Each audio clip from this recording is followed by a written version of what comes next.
nama saya Rindra Nurmansyah dari kelas pengauditan 2A. Saya membuat video ini guna menyelesaikan tugas akhir semester mapel pengauditan. Saya akan membahas tentang investasi. Baik, langsung saja ke materinya.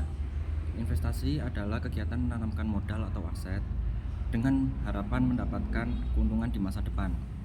Dalam investasi, seseorang mengalokasikan sebuah dana, waktu, atau sumber daya ke dalam suatu instrumen atau usaha dengan tujuan untuk memperoleh pertumbuhan, nilai, dan pendapatan tambahan. Investasi dibagi menjadi dua, yaitu investasi jangka pendek dan investasi jangka panjang. Investasi jangka pendek bertujuan untuk pemanfaatan dana menganggur mendapat capital gain. Sedangkan jangka panjang yang bertujuan untuk mengendalikan perusahaan lain. Selanjutnya siklus investasi. Siklus investasi dibagi menjadi dua, yaitu siklus pendapatan dan siklus pengeluaran. Siklus pendapatan adalah terkait dengan pendapatan dari investasi yang dilakukan. Sedangkan siklus pengeluaran terkait dengan pengeluaran uang untuk membeli surat berharga. Selanjutnya penyajian investasi di neraca. Yang pertama, investasi harus disajikan terpisah sesuai dengan tujuan investasinya. Yang kedua, investasi jangka pendek disajikan berdasarkan A. pada cost-nya dengan mencantumkan harga pasar dalam tanda kurung, B. cost or market, nilai lebih tinggi dicantumkan dalam kurun. Yang ketiga, investasi jangka panjang disajikan pada cost-nya, harga pasar tidak harus disajikan. Yang keempat, harus ada pengungkapan jika investasi jangka pendek digadaikan sebagai jaminan penarikan uang. Yang kelima, investasi pada perusahaan afiliasi dan non-solidate subsidiary companies harus disajikan terpisah dari investasi lain dan dijelaskan hubungan antara perusahaan-perusahaan tersebut. Yang keenam, treasury stock atau treasury bond sebaiknya disajikan sebagai pengurangan utang, obligasi, atau modal saham. Yang ketujuh, jangka investasi bukan sumber penghasilan perusahaan, maka penghasilan tersebut dicatat sebagai penghasilan di luar usaha. Yang kedelapan, jika penghasilan bunga dan dividen jumlahnya material, maka disajikan terpisah dalam laporan laba rugi. Yang kesembilan, laba atau rugi penjualan investasi jangka pendek yang material harus disajikan terpisah dalam laporan dalam kelompok penghasilan di luar usaha. Nilai yang disajikan setelah dikurangi pajak. Yang ke-10, laba atau rugi dari transaksi yang berkaitan dengan saham yang dikeluarkan sendiri oleh perusahaan tidak boleh diperhitungkan dalam penentuan laba atau rugi perusahaan.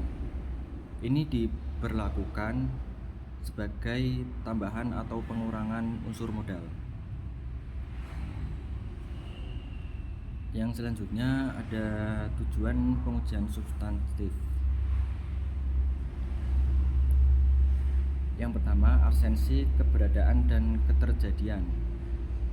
Yang A, membuktikan apakah seluruh saldo investasi surat berharga benar-benar ada pada tanggal neraca. Yang B, membuktikan apakah seluruh transaksi investasi benar-benar terjadi dan bukan rekayasa manajemen. Yang kedua, asersi kelengkapan, yaitu menekankan apakah seluruh transaksi dan saldo yang tercantum di laporan keuangan sudah benar-benar dicatat dan disajikan. Yang ketiga, asersi hak dan kewajiban, yaitu memastikan apakah perusahaan mempunyai hak kepemilikan yang sah atas investasi surat berharga dan modal saham. Yang keempat, asersi penilaian dan pengalokasian. Auditor berusaha memperoleh bukti apakah saldo investasi telah disajikan dalam laporan keuangan pada jumlah yang tepat dan sesuai dengan PABU. Yang kelima, asersi pelaporan dan pengungkapan. Apakah transaksi dan saldo investasi yang tercatat telah diklasifikasikan, dijelaskan diungkapkan dalam neraca. Yang selanjutnya ada pengujian substantif investasi.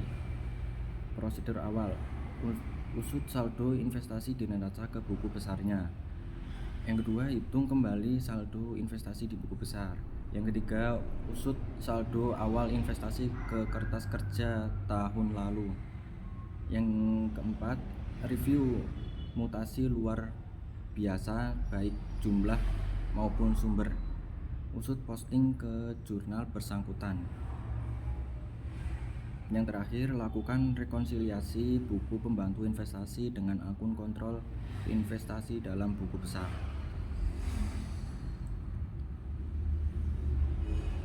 Selanjutnya, prosedur analitis perhitungan rasio.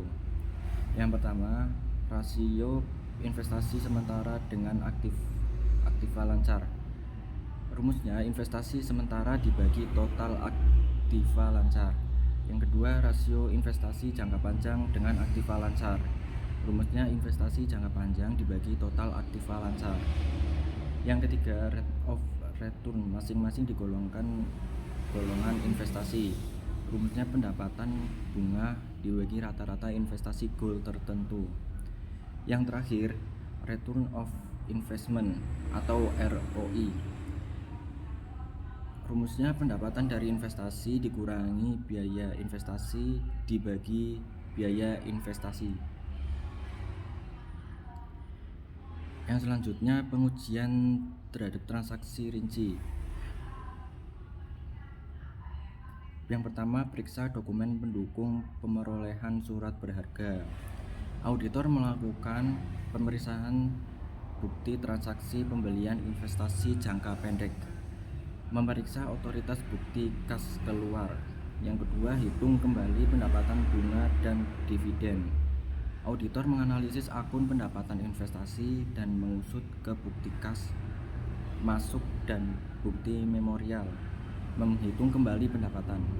Yang ketiga, menghitung kembali RLR atau R penjualan surat berharga, verifikasi bunga dan capital gain atau loss, dan hitung kembali pendapatan bunga dan capital gain atau loss. Yang terakhir, periksa dokumen pendukung transaksi pembelian surat berharga, verifikasi ketepatan cut off transaksi.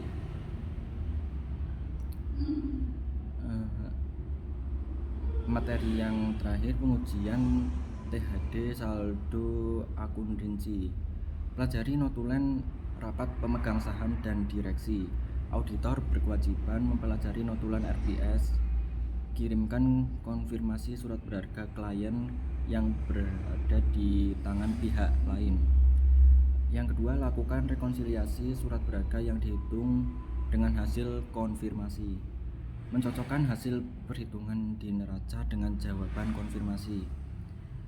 Yang ketiga, lakukan inspeksi dan pemeriksaan terhadap polis asuransi surat berharga.